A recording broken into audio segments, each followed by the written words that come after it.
Locked in the bunker, shadows shake. One man clapping secrets awake. Board games living, dice they break. Echoes pounding, hearts they quake. In the bunker, board games rolling. One man clapping, stories growing. Hard rock thunder, speakers blowing. Clapping loud, the unknown sound. Welcome to the sound of one man clapping. I am the one man. This is a podcast about board gaming culture, and growing old gracelessly. Coming to you direct from the bunker today with all the games that were. Postman Pete gets a couple of weeks of reprieve to deal with Christmas because there's literally nothing incoming with 4 exclamation marks. But I am still wildly hopeful that Santa's going to expedite Betrayal of the Second Era. I'm Santa. Look, if there's anything I can do, if I can be a gooder boy, I've been a good boy all year. Come on. We'll hit the crowdfunding vibes this week with Fomomofo and Sweet Baby Jeebas. It's a week for that. And then we'll breeze through voices in my head before giving someone the clap.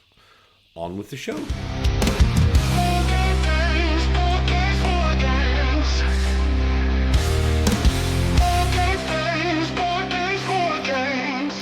Well, clappers, it's been 2 weeks since our regular show aired. We had a bonus episode last week with the inimitable Super Trooper.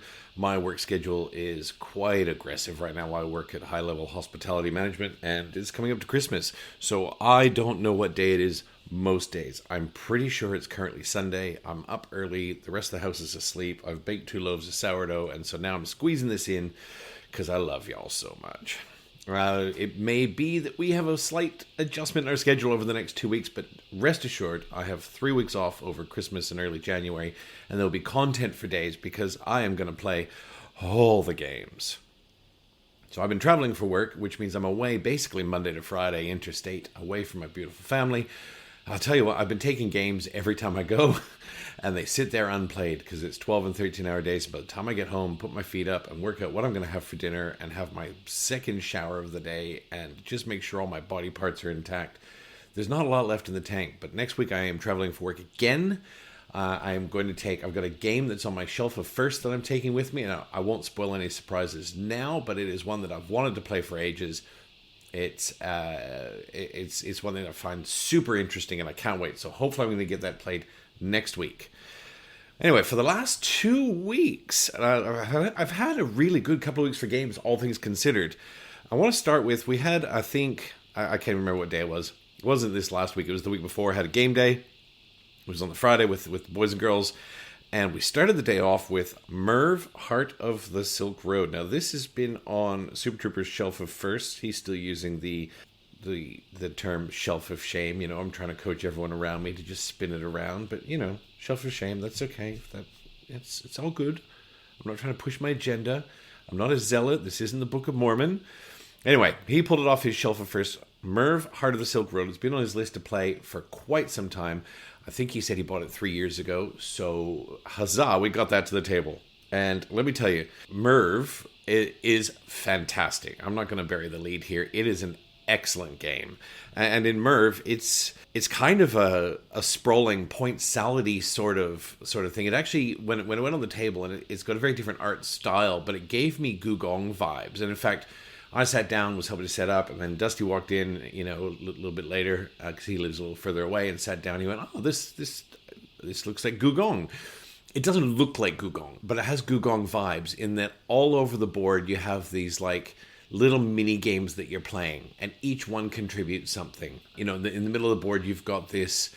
It's like I think it's 5x5. I can look up a photo, but I'm on my second coffee and I'm not photo looky uppy right now. I think it's a 5x5 grid of tiles that are randomized, and each one has a space for you to build on, a space for you to put a little troop on to defend it, and it's got an action associated with it. And we are going to march around the city each round. You march around the city and you claim these tiles, you build on them. When you build on them, you get to partake actions in that row that you've lined up with. I thought, no, that doesn't make any sense to you if you've never played the game. But basically, you're going to march around what amounts to a square-shaped rondelle, taking actions based on the row or column where you stop. And the more actions there are in that row of a specific color, if it's your color, that's great. If it's someone else's color because they've built on those squares, that's fine too. they get a bonus for you using their little market actions. And that's the main board in the middle. Now, the kicker with this main board is you can build and build and build on it, but at the end of every round, there's an invasion. So anything that doesn't have a soldier on it or a wall built next to it is going to be destroyed, basically, at the end of the round. So you can build to your heart's content, but if you haven't built some infrastructure around it, then you're going to be rebuilding it next turn. And the really interesting twist and mechanic in this is, if I build a wall and I protect one of Dusty's buildings, I get a bonus out of that. If I build a wall, it protects my buildings. I don't get a bonus for protecting mine, but I get a bonus for protecting Dusty or Super Trooper's buildings, which is really clever and thematic in a way. It's like, I'm going to build some defenses. My neighbor goes, hey man, thanks for building a wall. Here's a couple of shekels. I don't know what the currency is in Merv. And off you go. And then all around that, you've got influence boards, you've got down the bottom, you've got spots you can buy into which give you in-game scoring for a multitude of different things. And on the right, you've got the trading caravans. And on the left, you've got it's like the favor track. What was it called? I know Super True will be listening to this going, it's called, I don't know. It's the temple track, I think. And if you climb the temple track, there's a myriad of huzzahs all the way up the temple track. I loved it. There's a lot of different sort of currencies and resources, but one is camels, and camels basically allow you to take an action in an area that you don't qualify for. So, for example, if you're trading and you don't have trading posts, you can drop a camel and go down there. If you're in the middle, in the center sort of rondelle, and you want to boost your action, there's a center tile where you can drop camels. And if you happen to be, I kept trying to use that camel tile, that center tile, when I wasn't lined up with it. You've got to be in the very middle of the rows or columns. If you take the middle row or the middle column, you can drop a camel in the middle and get an extra bonus. Or you can pull all the camels off there, and all of a sudden your camelry is full again. I kept trying to do that without being in the row or column, but the boys reminded me very patiently 3 or 4 times, hey man, you're not there. You can't do that. So that's great, because what it meant was, when I finally won this game of Merv, the Heart of the Silk Road, I had done so without cheating. So thank you, gents, for keeping me honest. That was great. I ended up actually having a combo-tastic turn where I saved up a ton of resources, and I built a ton of walls all in one turn through a bunch of bonus actions. And I basically went from, we had a largely undefended city in round 2 to a city that looked like Helm's Deep by the time I was done. And out of that, I got a squillion points. And it was fantastic and fun, and something that I was looking at and building up towards. I'm like, is this going to work? Is this going to work? And when I took my turn, battleships, I was going to say bullshit, but it's battleships, Dusty and Super Trooper just kind of sat around the table just watching me build walls for 4 minutes and absolutely hoon around the Kramer track, right? Like, it was great. Merv, Heart of the Silk Road, was fantastic. The art is lurid and colorful and everything you'd expect from something that takes place in that era. Pieces are great. Production is great. I think we agreed unilaterally that it can't sit on the shelf for the next 3 years, that it's got to come forward again. Art by my favorite, fangirl over Ian O'Toole all the time, Ian O'Toole art.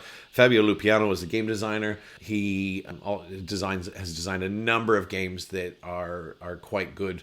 Three Ring Circus is one of our favorites. I love Three Ring Circus. I think the way it ramps up and up and gets tighter and tighter is superb. I'm not here to talk about Three Ring Circus, but Fabio makes a good game. That's published by Osprey Games. Merv, Heart of the Silk Road, if it's sitting on your shelf at first, get it down, get it played. It was really easy to learn. It was maybe a 10-minute teach, because all the turns and all the actions are really fairly intuitive. We went on from there. We played a 5-player game of Flamecraft. Now, Super Trooper has everything Flamecraft because his gorgeous wife Buttercup loves pretty art, and his daughter Beelzebubble, who is the Peanuts bestie, love that kind of stuff. So we actually played a 5-player game. It was Super Trooper, Dusty, BS, myself, and Beelzebubble playing Flamecraft, and it is so cute, man. Those little dragons, you got dragon bakers. So the dragons are freaking adorable, clearly. The art is adorable. So the art's adorable. Beelzebubble loves this game. Super Trooper's got the deluxe Kickstarter version. I think the middle board is a playmat, and we've got all these beautiful chunky dragon coins, which have this excellent finish where they look all kind of worn and scratched up, and looks like they've got an ink wash on them, so they look like they've been sitting in a dragon hoard for ages. It's really cool. You send your dragons around to different shops. If there's another dragon there, you've got to bribe. You've got to bribe the other dragon with some sort of resource, your choice, to get in there and bustle your way into the shop. You do an action in the shop, and those actions can get a little combo-tastic with other shops around the board. You go round and round and round and round. Certain things give you points. You can enchant shops. It's very cute. It doesn't really do anything new or different, but its table presence is fantastic. I will happily play Flamecraft again. I don't know that it kind of gets mixed reviews, but I think those mixed reviews come from people who are overthinking it, and they're looking at it and go, well, why am I buying Flamecraft? You're buying Flamecraft because it looks super freaking cute. End of story. It looks cute. The gameplay is innocuous. You can play it with your kids. You can play it with anybody. It's easy to teach, and it's really fun. It's fun. Flamecraft is fun. That's by, I think, Manny Vega, art by Sandra Tang, published by Cardboard Alchemy of recent Andromeda's Edge fame. Andromeda's Edge is a game that we will be talking about another day in detail. Once I drag my team to the table and say, sit down, take your Dwellings of Eldervale hood off, and let's play Andromeda's Edge. Cardboard Alchemy, great game. Beelzebubble, welcome to the podcast. After that, we played Through the Desert. Now, we've played Through the Desert a couple of times. Through the Desert is one of Rainer Knizia's 947,000 games. It's got that Rainer Knizia beige hex sort of look, and it has kind of a Cascadero. It's got kind of a Cascadero-ish sort of feel on the board. Yes and no, but anyway, they kind of feel that same sort of caravan-y, putting dudes out, trying to extend and expand. Let me be clear. I'm not good at Through the Desert. I know how to play. I enjoy the gameplay. I find it deeply tactical. You've got to make sure that that board state is something that you can get your head around. And playing at, I think we played it at 4. That board gets really tight really fast because you're basically placing camels out of different colors. And, you want camels in colors that you can't discern? We've got lavender camels with pastel green riders, and we've got pastel green camels with lavender riders. Which one's yours? I don't know. I was black. It was easy for me. I had black riders. At least I could pick their black dudes. At least I could pick them out off the board. But the color thing is an issue. They look great, but when they're all together on the board, it just looks like Ronald McDonald spewed camels. You're putting them out, and if you're putting a green camel out, it can't be near another player's green camels, because green camels don't like other green camels. It's the Romeo and Juliet, Capulet, and coffee on Sunday. Montague and Capulet, they don't get along. Green camels don't like other green camels. They're fine with orange camels and pink camels and purple camels, because I think, there's pink and purple. So unless you are in a well-lit room and you've had your caffeine dose, it turns into basically a test for color blindness. But it is really cool. It's cool gameplay. You put 2 camels out, and you try and chop off bits of the board and segment them out with just your color.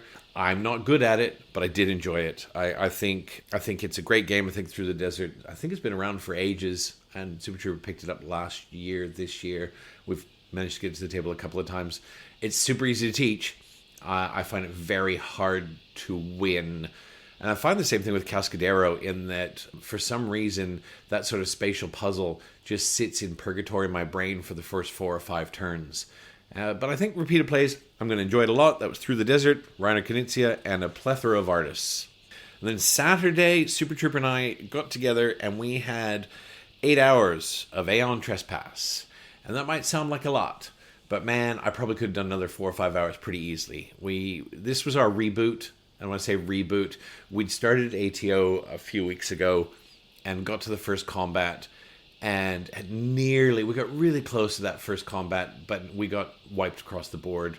I blame the fact that the minis weren't painted at that point, which, makes the game unplayable, of course, and you're so distracted by the hideousness of these plain minis that how could you possibly make good decisions? But we played ATO, and we played, I want to say, 10 days worth or so out of the campaign log. I think we did 3 battles. We redid the battle that we got cleaned up for. We did another battle with Hecaton. We did another battle with the Hermesian Pursuer, which was very interesting because we got to see for the first time a second boss, because you kind of get to know Hecaton. You get to know what's coming. Sometimes you have cards that let you peek at the next action that he's going to take, and so you can kind of start to build. And I can understand why these games are so popular. I've never played a rinse repeat boss battler before, I played one game of Kingdom Death and had a horrible time for a variety of reasons. I'm not blaming Kingdom Death. Kingdom Death, I'm sure, is a masterpiece of a game. But that second win on Hecaton we had, which was our third battle against him, you can start to sort of see what's happening and see the ramping up and not so much anticipate, but position yourself on the board and go, well, I know he's possibly going to do one of these, so I want to make sure I'm not standing in these spaces when I'm finished my turn. We had a really good run. We had 3 strong battles that we won, and I think the last 2 were literally by the skin of our teeth. We lost a few Titans in the end.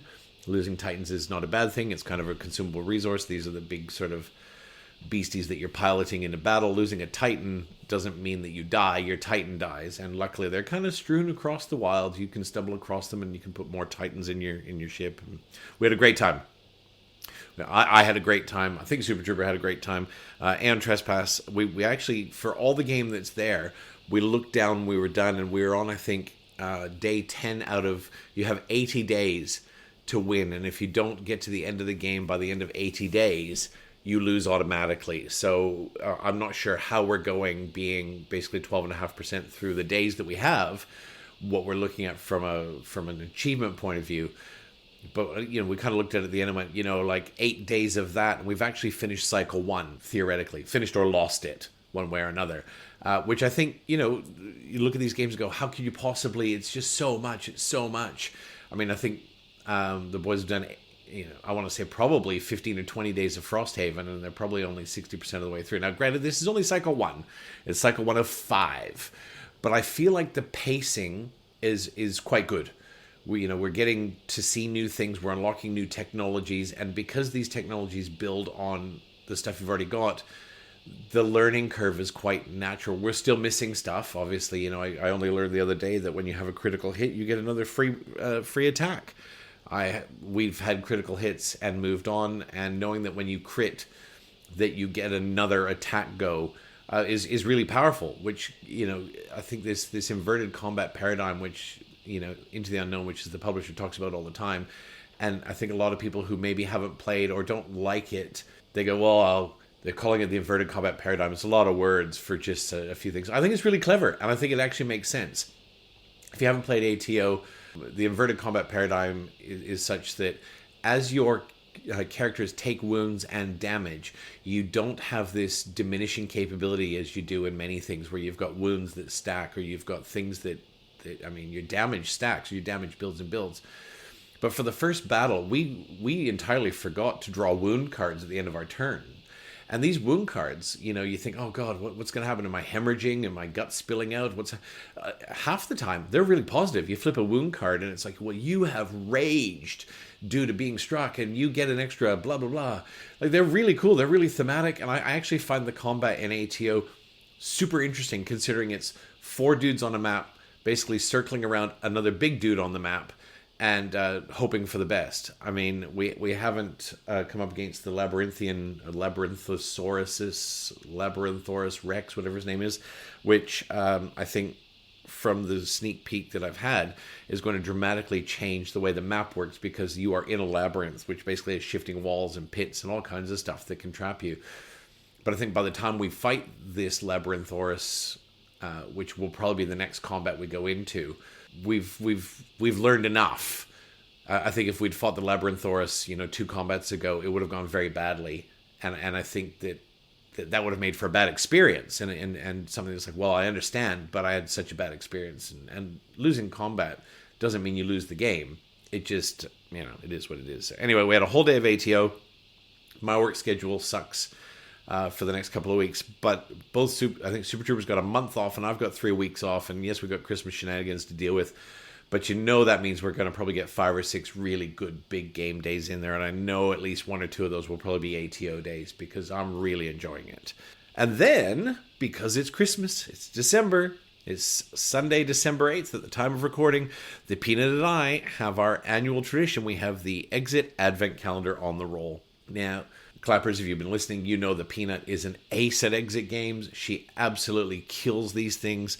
The calendars are a blast, because each of the boxes basically is a room, to the point where we get the torch out, we get the flashlight out, we've got to peer in the room for details, And we actually had Lou at the table for a couple of boxes, which was great. Lou joined us for a couple of the sessions, and we're having to binge these, obviously, because I'm traveling for work Monday to Friday. So I got home from my work trip on Friday. The Peanut and I sat down. We did 3 or 4 exit boxes in the advent calendar, and Lou joined us for a couple. And Lou'd never done an exit game before. And she was both astounded by how interesting the puzzles were, but also by how intuitive her little sister, who's 9 years old, was at picking these things up and going, well, the answer's here. And she doesn't do it through the whole puzzle. You know, these things are wonderful to do together, because the Peanut went, well, here's the answer for this, and then was kind of stuck. And Lou went, well, I think it might have something to do with this over on the box, because the exit games, like, sometimes you've got to go to the bloody receipt for the game for the answer, or the barcode, or no spoilers, but the answer could be anywhere. It could be in the manual, it could be in the box lid, it could be anywhere. And so it's fantastic, and this year's is no exception. We're up to date, and because I'm away again for 5 days this week, we're going to sit down and do another 3 or 4 today to get a bit ahead. We love them. Absolutely love them. So far, the puzzles have been challenging and interesting, but also fun. Sometimes some of the puzzles in the exit games, they get you down and you've got to do a logic puzzle, you know, like Brenda has brown hair and 1 nipple, and Reese has 3 toes on his left foot. Which one of them likes sandwiches? And you're like, oh my God, we just go through it. We just skip those ones. We haven't had anything like that. We had some really, really fun times. So that's Exit Advent Calendar, the Missing Hollywood Star this year. The Peanut and I are loving every minute of it. We're going to do some more today, and that is the games that were. I'm a Fomo, back at Game Survive. Game Found, Kickstarter, my oh my. I'm a Fomomofo, why oh why. To the lovely, I'll say goodbye. Now on to one of my favorite parts of the show. Favorite, but also this is just the bane of my existence in the best way possible. Fomomofo. Oh. Start with our usual disclaimer. This is not a comprehensive list of crowdfunding campaigns, but merely the ones that are done by designers I like, by publishers I like, that have pretty things and toys that I'm following intently, and sometimes tick all the boxes. In this case, there are 2 campaigns that tick all those boxes. We're only doing 2 today. We're going to start off with Cthulhu Death May Die Godzilla Edition. Now, it's not called that. It's called something else. It's Forbidden Reaches, Hidden Sewers, the Tiny Teddies. I don't know what it's called, but it's basically Cthulhu Death May Die Gojira. I'm Gen X. I'm right out of the late 70s, early 80s. I watched Godzilla and King Kong in black and white 5,000 times because that's what was playing at 3 o'clock on a Sunday when it was minus 40 degrees. This is one that I look at and I go, oh my word. It's interesting. It's a really interesting time when I look at it for companies to be launching these Uber campaigns. Right, Cthulhu Death May Die is Simon. Simon's not lacking for money in any way, shape, or form. And it's, we're now sitting 2 weeks out from Christmas, and there has been a crowdfunding in just like the March of the Ants. Like, it has just been campaign after campaign after campaign of good stuff. And then I look at some of these sort of, I'll call them second tier campaigns for a lot of games that probably, there's so many campaigns out, and there's so many campaigns that I'm not even looking at because all my money's been squeezed out of me for the next sort of 2 months, just both in upfront payments and Kickstarter and stretch pay on GameFound. And you've got all these games that are probably really good. Like the Waste of Parts looks super interesting, but I think they're only sitting at $100,000 after 15 days because they're just being absolutely swept aside by the monolith of Awakened Realms and Simon and Mind Clash and Shadowborn Games, who are releasing huge. I mean, Orange Nebula is releasing, I think it's called Vestige, which is the re-implementation that, again, looks amazing. It looks really great. The production looks off the charts good. And really, if it wasn't this time of year, if it wasn't, I may even look at Vestige for a late pledge when it comes around in February or March. But I really feel for these sort of second-tier publishers who really are looking to crowdfunding to keep them alive and to do what needs to be done because there's so much out there. And so I find it really unusual that companies like Awakened Realms and Simon are doing stuff at this time. Simon's campaigns are usually $3, $4, $5, $7 million. Their recent Cthulhu Death May Die, and Cthulhu Death May Die is a great game. I have seasons 1 and 2.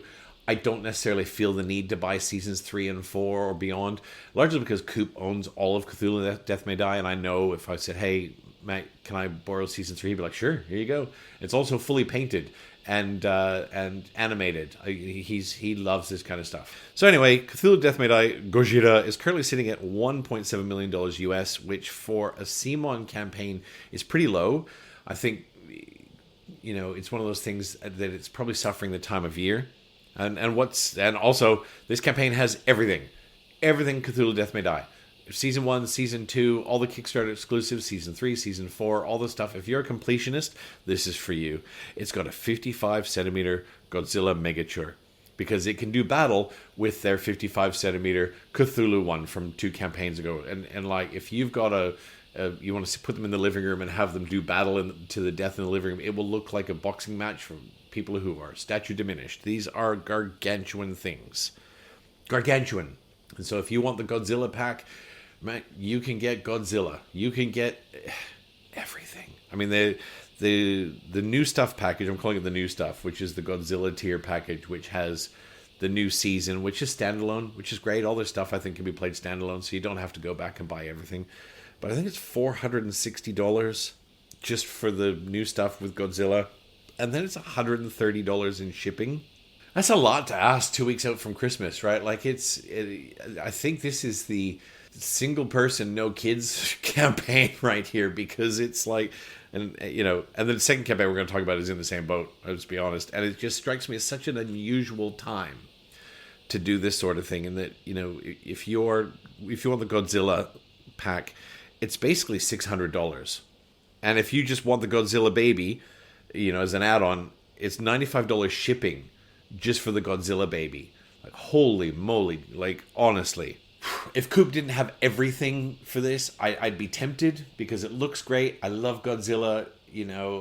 I don't think I would ever buy a 55-centimeter miniature. I love the bunker, and I've got plenty of space, but I don't need to share it with something that's basically going to need a chair at the table. But I do love Godzilla. Cthulhu Death May Die is a great game. It's got lots of replayability. I'm probably still have another 50, 60 hours just in my Season 1, Season 2 boxes that are still classified as, on the shelf for first, because even though they're open, there's so much content in there that I haven't touched. I won't be backing this, but if it was a different time of year and I hadn't just dropped, a kidney and half of my liver, which thankfully is an organ that can regrow, to fund the other things that I've jumped in on, it would have been a maybe for me. Simon, Cthulhu Death May Die, Gojira. It looks great. And Simon, of course, their minis are always 11 out of 10. The second one, this one has me gripped by the short and curlies, and partly because of, my current experience with ATO. But this is Enormity. And I think even if I hadn't played ATO and unboxed it and just gone down that rabbit hole, this is one that would grab me. Enormity is the latest by Into the Unknown Studios, who have just shipped Aeon Trespass, Second Wave. They're about to ship their other big monstrosity, which is called Kingdoms Forlorn, which is another game in that same sort of level of production. It's a little more Arthurian rather than ancient Greece. They make big games. They only make big games. And the reason that I am probably all in on this is these games are not like anything else. Like Kingdom Death, like Aeon Trespass, like another one that I probably will look to pick up sometime in the future, like the Asofarian Guard. These are not games that you can just buy. And it's not about having it just because you can't buy it. But these games are experiences. Do you remember a movie that touched you right in the cockles? Like, do you remember watching the first Matrix movie? That was one I watched, and I don't think I breathed. It was just so interesting. It was so innovative in just, not in its concept, but in its brevity of storytelling. And when I say brevity, I mean, it ended up being 4 movies. But that first movie, it just grabbed you and it left you wanting more. These games hit me like that. These are not, they're not a game. I don't even classify them as a game. These are an experience. These are something that are memorable, deeply visceral experiences, like playing Elden Ring. If you're a video gamer, Elden Ring is not a video game. Elden Ring is a life experience. Because if you really want to get the most out of it, you're throwing out, it's 100 hours or nothing. And let's be honest, I probably did 80, 90 hours in Elden Ring. I didn't finish it, right? And I know that there's some other that go, you are going to gamer hell. You didn't finish that? Yeah, I didn't finish it. Sarah Lee's a gamer, and I remember when she found out that I didn't finish Elden Ring, she spent about 12 minutes castigating me. And I describe it like having a 20-course dinner. You're doing something that's a life experience. If you get to the end of that and you are only eating half of each course because you want to experience as much as possible, that's okay. You don't have to slam it all in. I really loved Elden Ring. I played it until I'd had enough. And I had a great time with it. Some of these games, I don't know, looking at this, we have 5 cycles of Aeon Trespass. Now, if they follow even remotely the same kind of pattern as we're seeing, we're talking about, 8 to 10 full days to finish each cycle. So that's 50 full days to finish all 5. And I don't know if that's going to work. Those of you that are on cycle 2, cycle 3 are going, oh, fool, you have no idea what you're stepping into. That's fine. But I can do that. But also I know that if we get to cycle 3 and Super Trooper goes, I think I've had enough, I'm going to be okay with that.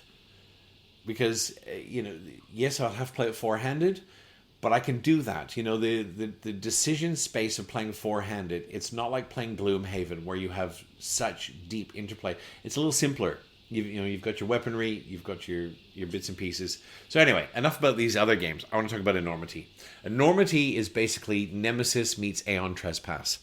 It looks like you're in this gargantuan ship, which takes the place of, sailing through the Mediterranean, for example, and you've got all of these panels that you're going to explore, and it looks a little bit roguelite in that you can die. But what happens when you die is your body ejects this little memory core, which can be grown into a new clone, provided you have the resources for the clone. So, which I think is really cool. It's cool and topical. It kind of mimics the whole Titan thing from ATO, in that if you die when you're on a mission, your brain goes boink, and it ejects this little core, Battlestar style, right? This is back to the Cylon mothership to be reborn. I love it. As long as you've got those resources to basically 3D print yourself a new body, you can keep going. It looks really good. It looks dark. It looks dismal. The aliens are all, they're not xenomorphs. This is not Nemesis, which is basically said, well, I'm just going to basically take xenomorphs and not call them xenomorphs. This isn't aliens. We promise it's not aliens. This is Nemesis. It's 100% totally different. This is a completely fresh IP with completely bespoke art. And it looks great.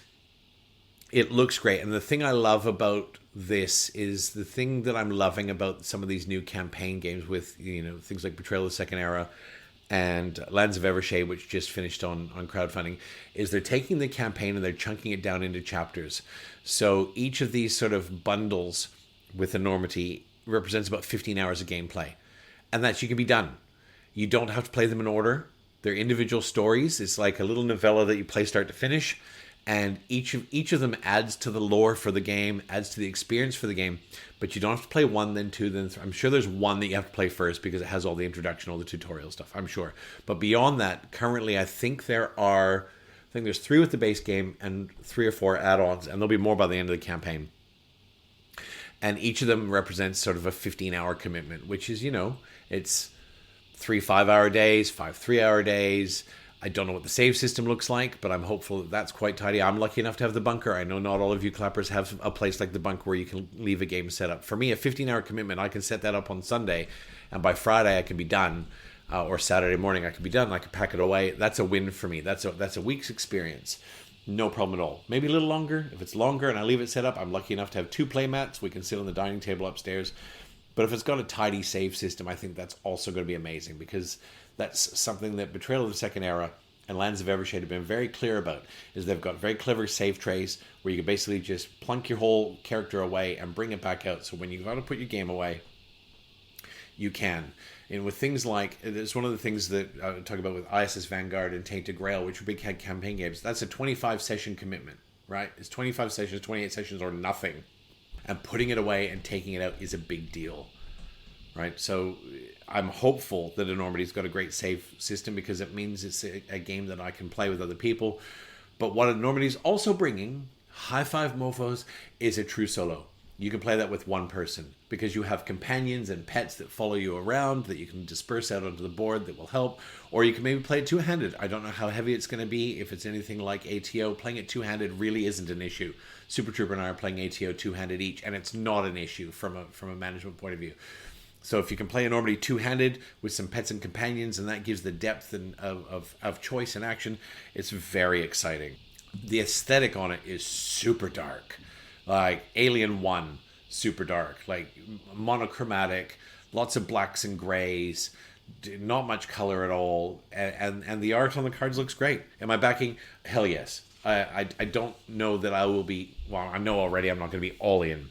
Because all in is divorce material, right? Like it's like all in is going to be...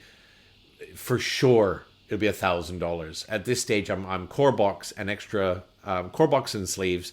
and the extra chapters that you can get. And that's probably where I'm going to sit, because getting all the minis for each chapter, it's too much. It's too much to manage, but it's too much to store. It's too much to, and I look at that and I go, well, where I'm sitting right now, I'm comfortable. Taking all the minis means taking all the minis is probably eliminating another 5 board games out of my future life. And I want to touch on this again. This is another one where you've got Into the Unknown that is launching this literally 2 weeks out from Christmas. It's only a 15-day campaign 2 weeks out from Christmas. And it's expensive. And it's on Kickstarter. So there's no stretch pay. And I know you can pay with PayPal and get individual payments. You can split into 4 payments, whatever the case is. And you could take a small pledge, which will lock in all the stuff that's exclusive, because there are some exclusives that you only get if you pledge now, not during the Pledge Manager. You take a small pledge, and then Pledge Manager, you can open it up. They're probably going to go to GameFound, because that's where they went for their other games, which will give you stretch pay options for the extra stuff. But I find it really interesting that they are launching before Christmas, where realistically, your minimum commitment is, 85 euros, so $130 Australian. That's not terrible. Right? So your base pledge is about $130, $140 Australian, something like that. And that's fine. You can actually pledge that. It goes in, and then you can get the rest of the Pledge Manager. Which, if it's on GameFound, you'll have access to stretch pay. The only thing I can think from a business point of view, when we talk about business strategy, and the release schedule of your product is so important with this stuff, is that, and this is not a slight, this is just me trying to assess it from a business standpoint, is that Into the Unknown is currently delivering ATO. They're about to deliver Kingdoms Forlorn, which means they are a long way from their last cash injection.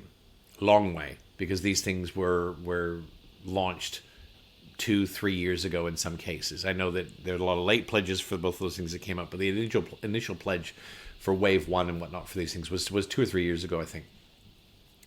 I think this is a cash flow mechanic where we're going to launch before Christmas. We're coming to the end of the calendar year. We need a small injection, which is probably what they're going to get, because I'm looking at, Enormity's currently sitting at $1.6 million Australian. I know that's not a small cash injection, but it probably is when you look at the global cost that they've got. I am hopeful that this small cash injection is going to be contributed mostly towards Enormity, but as a business, your cash flow is yours to manage. You're not meant to, under Kickstarter rules, use funds from one to finance another, but realistically in business, your money is your money, and you need to manage it to run your business. So I actually think this is a mechanic to top up the coffers, and then the Pledge Manager, you watch, it'll open in February or March, and this 1.6 million, which could go up in the next 10 days, but probably won't a lot because it's Christmas, could jump to $4 and $5 and $6 million.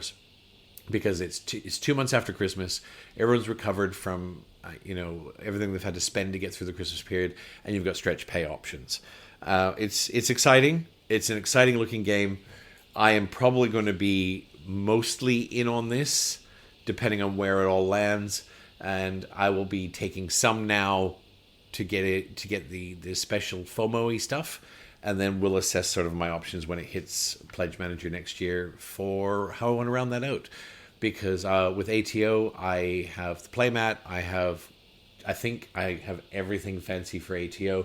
I have the special map tiles. I have all the minis. I have all the god forms. I even have the optional nymphs on the way, because the minis are gorgeous. The minis are gorgeous, and I love the lore.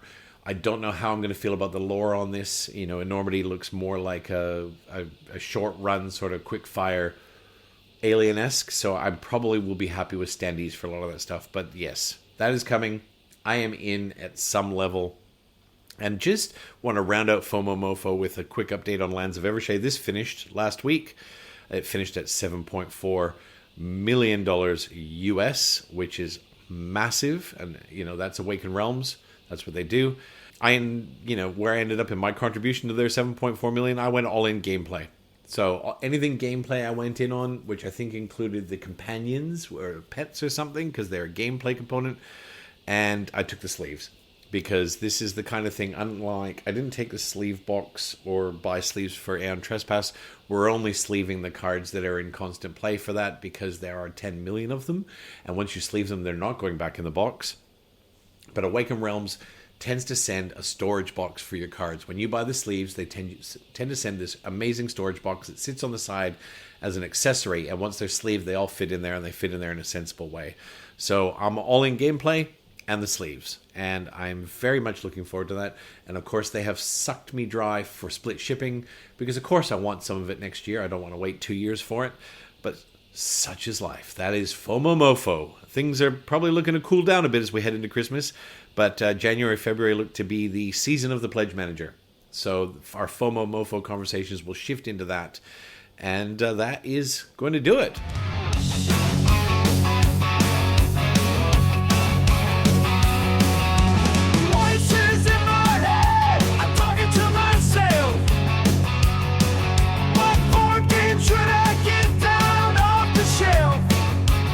This week on Voices in My Head, I want to talk about the cult of the new. This is not a term I coined. It's been around for a while, but the cult of the new is the behavioral sort of psychology we have of having to have the latest. And it differs from Fomomofo such that the cult of the new is not so much about missing out. It's more about just having. You know, and I'm not one of the founding fathers of this cult, but I'm absolutely a card-carrying member, you know, and this is not going to be another half-hour ramble. This is just going to be a short, sharp one. But the cult of the new, where it strikes with crowdfunding, it strikes with pre-orders, it strikes with releases, and it's one of those things that I know if you're a gamer, you've been a gamer for any sort of number of years, or even just in the last sort of 3 months, welcome to the cult. One of us. You're here now. It's we have decided what your middle-aged passion is, whether it was the Roman Empire, smoking meats, or board games. Congratulations on making a choice. It doesn't mean you can't also choose the other two. Super Trooper went the route of Roman Empire, and I went the route of smoking meats. So we've actually got the Holy Trinity round up between the two of us. But the cult of the new is that feeling when a game's announced. And that game's announced, and it's flashy and shiny, and whether the marketing's great or whether it just hits something for you, you know, and you go, well, I haven't got that, and that might, you go, Hammers, like, this is, we get what you're saying. You don't need to discuss this, but I kind of do, because I want to unpick it just a little bit, because the cult of the new is one of those sort of, I guess, dopamine things that I personally deal with very differently than Fomomofo. They're linked, and so cult of the new, for me, hits when a game is announced, or a game is launched, or a game is released, and it's one, it looks like a quality game, but two, it's something I've never played. Sometimes something I've never even heard of. So going back a couple of months to the early days of One Man Clapping, we talked about March of the Ants. March of the Ants was a game that was released years and years ago, and by Tim Eisner of Druid City Games fame and Wonderland's War. And it looks so fun. It's a 4X. You know, I don't have a 4X. I have Voidfall. It doesn't really count as a 4X. I don't have a Twilight Imperium or an Eclipse or a Zaya. I don't own a 4X. And so I looked at that and went, oh, it's a 4X with ants. Not only does it look great, the gameplay is fantastic. The art style's amazing. And it was something that I don't have in my collection. And when a new game is released or a new game is announced, it's kind of the skin I put on it across the board now. Is it either it's my kind of game, like Lands of Evershade, or is it something that I don't have in my collection, like Avalon the Riven Vale, right? I don't have an area control game, a pure area control game in my collection. I don't. I don't have a huge collection. I don't actually have an area control game. So Avalon the Riven Vale I looked at, and it's by Shadowborn, who have only released one game, but they released a game that basically shat all over all of its colleagues in many ways and created something that said, look, we know you've had campaign games, we know you've had narrative games, here's ours. And they didn't say, it's better than everyone else. Everyone else said it's better than everyone else. And so they released something that really was top tier. Now, they've never done an area control game, but if you're following the campaign for Avalon the Riven Vale, I think you might have one day left by the time this hits. We've already talked about it. It looks stunning. When I say look stunning, like, it looks crazy good. The gameplay is interesting. It's got Blood Rage vibes without being Blood Rage. The minis and the sculpts are spectacular. The gameplay is interesting. And they're all in Uber Deluxe is like $200. $200 US, right? So $300 Australian. Which, yeah, okay. That's a lot. Again, at Christmas time, I've got to, pinch off another part of one of my kidneys and go, here you go. Cult of the New, that was, that had the twin forks of Fomomofo of, well, the Kickstarter version of this is going to be the Uber version. But I can tell you, if it didn't also tick that Cult of the New box for me, such that it's filling a niche I don't have, I would have passed on it. Because as gorgeous as it is, if I had a top tier area control game, if I already owned Blood Rage, I wouldn't be buying it. And I know that Super Trooper owns everything Blood Rage, and we love Blood Rage. He also owns everything Ankh. We love Ankh. I don't own an area control game. And so those two things kind of work together to go, Hammers, this is a game for you. And as I said, if it's kind of the game that comes out on game days, as in we're going to a con or whatever the case is, I can tell you right now, I'll be setting it up and I'm going to have a crowd and I'm going to have people going, oh my God, let's do it. Let's play it. So Cult of the New, it really influences my buying decisions. And again, enormity, which we just talked about. Although I'm really falling in love with ATO as a game, and the depth of the game, the complexity of the game, I really love that because it's easily the most complex game I own. I have passed on the Nemesis games. One, because they don't get rated very highly for solo play. And a game of that ilk and a game of that size and a game of that buy-in, I have to be able to get it to the table solo and enjoy it solo. Now, yes, Nemesis solo plays. And there's a lot of people that love Nemesis solo. There's a lot of people that despise Nemesis solo. And so that last Nemesis campaign that launched earlier this year, I was almost all in on it. And just at the last minute, I thought, I'm not convinced that I'm overly happy with the randomness of the combat for me. And I'm talking about for me. I don't mind chucking dice if there's a lot of ways to mitigate them. I love Too Many Bones. There are a million ways to mitigate dice in Too Many Bones. We're throwing dice in ATO, but there are ways to mitigate those dice both through your equipment cards and through the Kratos tokens that you're dropping. There were ways to mitigate the dice in the last, it was Nemesis Retalion, but not enough for my liking. Enormity now is ticking that box of, well, you've got the similar situation to the Kratos pool. You've got all of these things that can mitigate the dice. And for me, I don't have a space crawler. Now, and I'm not counting ISS Vanguard as that. ISS Vanguard is not a space crawler. It's an exploration narrative campaign game. And yes, Enormity is also a campaign game, but it's campaign light. It's those short, sharp 15-hour campaigns. And it's a dark, visceral space crawler. And for me, it's not just the Fomomofo of looking at Enormity and going, that looks, wow, look at that. Oh my God, I don't want to miss out. Because Into the Unknown does not go to retail. They don't distribute retail. You can either get on the campaigns or you can buy direct from them after the campaign is over. There are some retail shops that will stock their stuff at, and rightfully so, like a 90% markup because they've got to make money. So you've got the Fomomofo of, well, this is literally the only way to get these games. But then I've also got the Cult of the New sitting there going, one of us. Because this is a game that I don't have in my niche. I don't have a space crawler. Right, and I love sci-fi. Sci-fi and fantasy have been my loves since I was old enough to eat solid food. And I watched Alien. It was on TV at 8 at night in Canada. And my mom was watching Alien. I said, "Oh, can I watch this with you?" She was like, "Sure." It was Gen X. It was like, she was smoking and drinking at the same time. I was like, "Yeah, sure. Come watch Alien." So I watched Alien. It scared the living bejesus out of me. Right?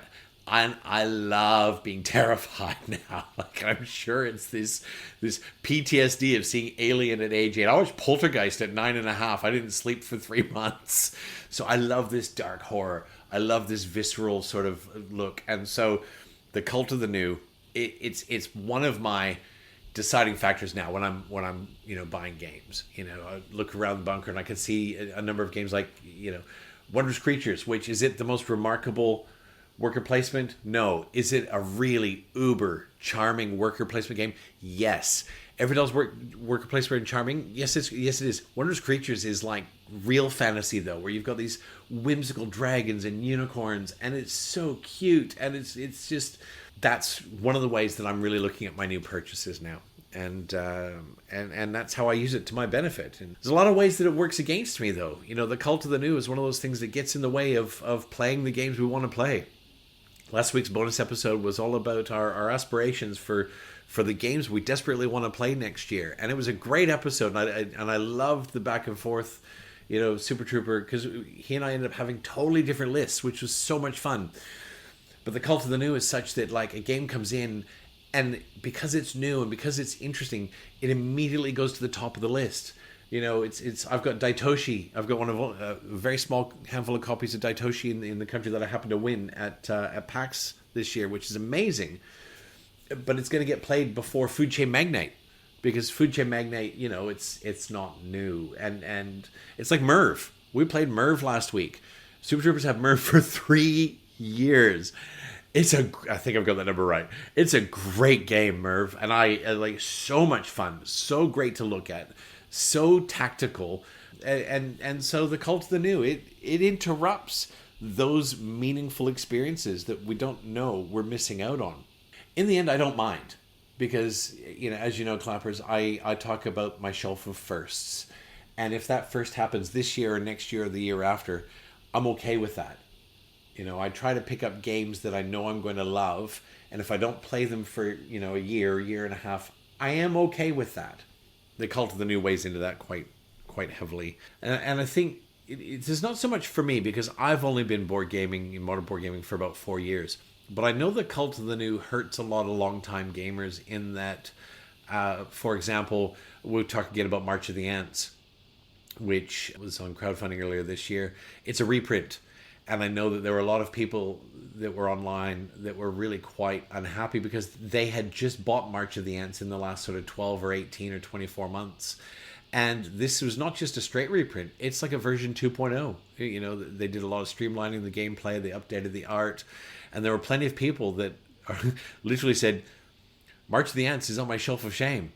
But now I'm buying March of the Ants because it's a better game, right? It's a better game. It's streamlined. It's the art's great, And in my own life, I'll talk about Pest. Pest was one of my first crowdfunding games 2-3 years ago. Not the first, but one of my first. It's a very dark Renaissance era game about the plague. It's got a sprawling board with brilliant pieces, but it was a game that wasn't 100%. By the game company's by the distributor's own admission. There were things that they could have done better. So they have a Pest expansion coming out that just was in crowdfunding this year, and the Pledge Manager will open next year, which has the updated bits. Now, one of the things I love is that they've said, and this is really clever, they've said, look, you want the updated bits, it's like $20. And that's all the version 2.0 stuff. There's some color correction on some pieces. There's new city mini that didn't quite fit together properly. There's change and balancing in cards and factions. But they have said, if you buy anything else in this campaign, any other part of our expansion content, you can have this for nothing. Which is really amazing. It's really amazing. But what it's meant is, if I want Pest the way it should be played, now I can just play it with the imbalance or whatever. There's plenty of imbalance in plenty of games. It's not like we're ever going to play it enough to go, wow, this faction is shit. Like, we're not. But if I want it, and this is the cult of the new and the Fomomofo meeting in the fork in the road and going, hey, Hamez, we want another $100. I can get it for free. Free shipping on the extra piece if I take anything else. So I will be in on the pest expansions. Because, of course, the expansions all fit in their new tidy big box that they're releasing with the custom inserts and whatnot, and blah, blah, blah, blah, blah. Cult of the new. Guilty as charged. As I said, I'm not a founding member, but I am a card-carrying member. And I think that it has a meaningful impact on how we live our gaming life. And as I said, I don't think all of it's negative. And I don't think any of it, in my personal life, I don't think any of it's negative, really. It's just interesting how, it completely overrides some of those things like Merv, which is a superb game. I hopefully got SETI, Search for Extraterrestrial Intelligence, coming in. It's going to come in, and I know that the team, the boys are going to be like, let's play SETI. I've got Underwater Cities, and I've got Underwater Cities with all the really fun little components and the expansion with the double layer boards. It's a Vladimir Suki game that's easily, I think I bought Underwater Cities 13 months ago. I love the look of Underwater Cities. I haven't even played it solo yet. It's sitting on my shelf of firsts. And it's a game that I know I'm going to enjoy. I know I'm going to love. But I can tell you, SETI and Daitoshi are going to get played first. Is that bad? Not necessarily. It's just, it is what it is. And it means that the day I pull Underwater Cities out will be that, it'll be off my shelf of firsts, and it will be an experience, and we'll all move on. I guess one of the downsides, or one of the big negatives of the cult of the new, though, is the last 8 weeks in crowdfunding has been really tough. And when I say tough, not for me. I am so lucky in my life to have a substantial amount of disposable income.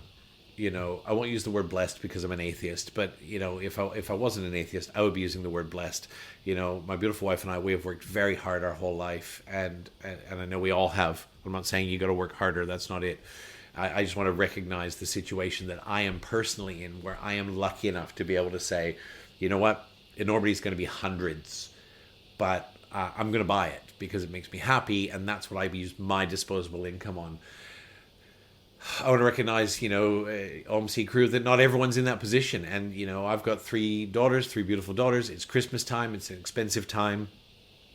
We are in a position where I can, I think I hit the button on 4 rather chunky crowdfunding campaigns, in this crowdfunding season, that being Lands of Evershade, Revenant, Avalon, and it will be Enormity for me. And I am so lucky to be able to do so. But that is not something that is within the realm of most people. And I think that the cult of the new and the Fomomofo come together, and it makes it very hard. It makes it very hard for a lot of people. And I know that these companies aren't talking to each other. That they're not talking to each other, and they're not saying, oh, hey, when are you launching? I want to launch. When are we going to launch? Can we plan it together? And I understand and respect the fact they don't care because they're running a business. But I would love to see someone like GameFound, who is not hurting for money, to look at their release schedule and say, guys, here's the next 3 years. We're only going to allow 10 games a month. Now, again, they're a business. They don't care. They don't need to care. Right? It's not in their interest to care, because the more games that launch, the more games that are successful, the more money they're going to make. However, spacing these things out from a business mechanic point of view is going to make sure that they capture all the dollars. It's like when you walk into the shops and you walk into a local mall. I'll talk about our local mall. Our local mall has 7 nail salons. Okay? And on a given day, you walk through the mall and 3 of them will be empty. And that means that the other 4 nail salons are maybe better. That could be the case. Or it could just be that the nail salons that are full are the ones that were in the right position. You look at the places that sell coffee. There will be 19 places that sell coffee. And I'll tell you what, I work in hospitality. In 2 years, 12 of those 19 places will be a different company, because they go in there and the shopping center doesn't care. As long as you pay your rent, they don't care. You know, another cafe? No problem. Here you go. Here's your fee. Here's your rent. Come on in. If they were to curate the tenants such that well, we are only allowing 9 cafes and they have to be equidistantly dispersed around. We're only allowing 5 nail salons. We're only allowing 2 florists, whatever the case is. That has a meaningful business impact for your tenants, such that they are going to be there longer. They're going to be more prosperous and more successful, which means you can actually charge them more rent. And I know that's tough. You know, no one wants to say no to a 10-year lease for somebody. But companies like GameFound and Kickstarter, you know, they're big enough that a little, you know, socioeconomic responsibility, it doesn't need to be pushed on them.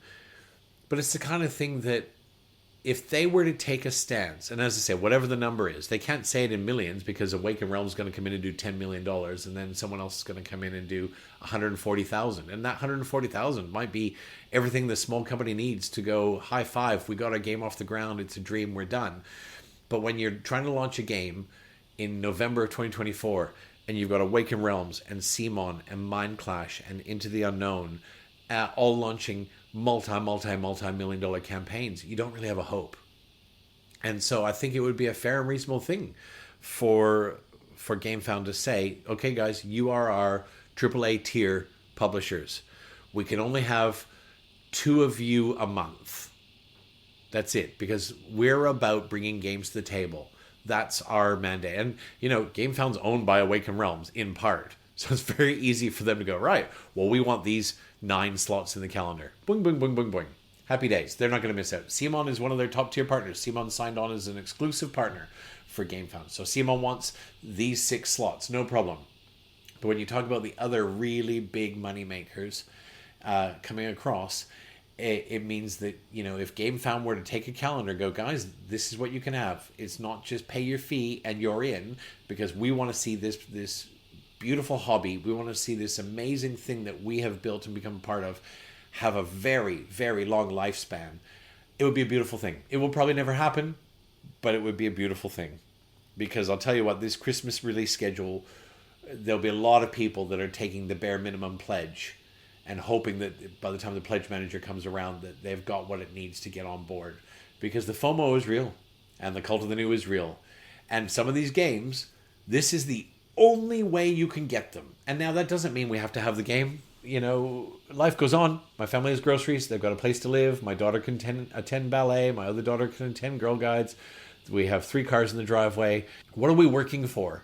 What are we getting out of bed and working your, you know, last week was 60 hours for me. It was a big week. What are we working our 30, 40, 50, 60, 90 hours a week for? If not for these moments of amazingness that we bring back to our life, you know, and that could be taking your kids to the circus. It could be dinner with your wife. For everyone who's listening right here, it's board games, right? So I'm not pointing the finger at GameFound and Kickstarter. They're a business. I'm just saying it would be a wonderful thing if there was a little more sort of scheduling, such that this last sort of 8 weeks of schedule would be just a little more accessible, a little more attainable for a wider audience. And now clearly there's a lot of us that have jumped in because what do we decide? You know, Lands of Evershade was on $7.8 million. I would take a punt to say most of those are going to be people in my position or single adults who don't have a lot of kids or any kids or wives or live at home or live with their parents still, because these are expensive buys 6-8 weeks out from Christmas. Anyway, not a lecture, just saying, cult of the new. It's a real thing, and it's like I've got the two bits of my conscience. You know, it's not an angel and a devil for me. On one shoulder, I've got the Fomomofo, and on the other shoulder, I've got the cult of the new going, buy it. I'm lucky enough to be able to do so. Anyway, that's voices in my head for the week. Now we're going to give someone the clap. This week's clap goes to something that makes my life so much easier as a board gamer, particularly a board gamer who loves minis. I do love minis. I love painting minis. I've been around for ages, and I'm sure we've all got them in our cupboard or on our shelf. Man, that is contrast paints or speed paints. Whether you are a Citadel or a Vallejo or an Army speed paint or whatever it is, contrast paints are the shit. Let me tell you, I've got Hecaton looking like, not quite $1 million, we'll call it 900,047. And I haven't had to spend dozens and dozens of hours. I think on Hackathon I've probably spent a grand sum total of about 45 minutes. I've got another 15 minutes to go, and I'm going to call it a day. And it will have depth, it will have detail, it will have highlights, it will have shading, and the base will be done, it'll be varnished. Personally, I use contrast. That's because I was a Warhammer player many years ago, and so I use Citadel paints. But whatever your poison is, man, speed paints, thank you. If you don't know how to slap chop, go watch a couple of videos on slap chop. It's not for every mini. I personally use a hybrid model where I use a little bit of slap chop. I do a 2-coat base, and then I use the contrast paints, and then I do 3 or 4 layers on top of that of highlights and little Nuln Oil and whatnot. So really, I've probably got about 6 steps. I've got the 2 base primers, the 2 the 2 contrast layers, and then 2 or 3 layers of highlights and we'll call them toppings. But man, contrast paints, this clap goes out to you. You have saved me hundreds of hours. And that concludes this week's Incoherent Ramblings. As we head into Christmas with my work schedule, this may get a little hit and miss. My next 2 weeks are really, really heavy. I don't know how many games I'm going to have to talk about. I don't know how much content I'm going to have. However, there's at least one more bonus episode coming before the end of the year with Super Troopers, so stay tuned for that. I have several weeks off over Christmas and New Year's, and I'm going to play all the games. You can reach us on all the socials. Find me on Facebook by searching One Man Clapping. You can email One Man Clapping with a W. That's WON manclapping@gmail.com, as in I have won all the games. You can Instagram me on One the Number Man Clapping. You can join the One Man Clapping Guild on BGG. Subscribe to Guild 4426. There are 4 of us in there now. Next year, I promise, we're going to get more. That's one of my New Year's resolutions, is the Guild is going to go live. And I will keep plying you with empty promises until then. Thank you as always for your time. This episode has been brought to you by a crippling desire to be unemployed. My OnlyFans page is not taking off. Apparently there are no middle-aged belly button fetishists out there. I thought for sure I had a niche. Until next time, get your game on, even if you've got to play with yourself. And remember, time is a resource, and we're all living in a Uwe Rosenberg game. Spend it wisely, spend it quickly, because it could be gone. Hopefully spend it with games. Peace out, mofos.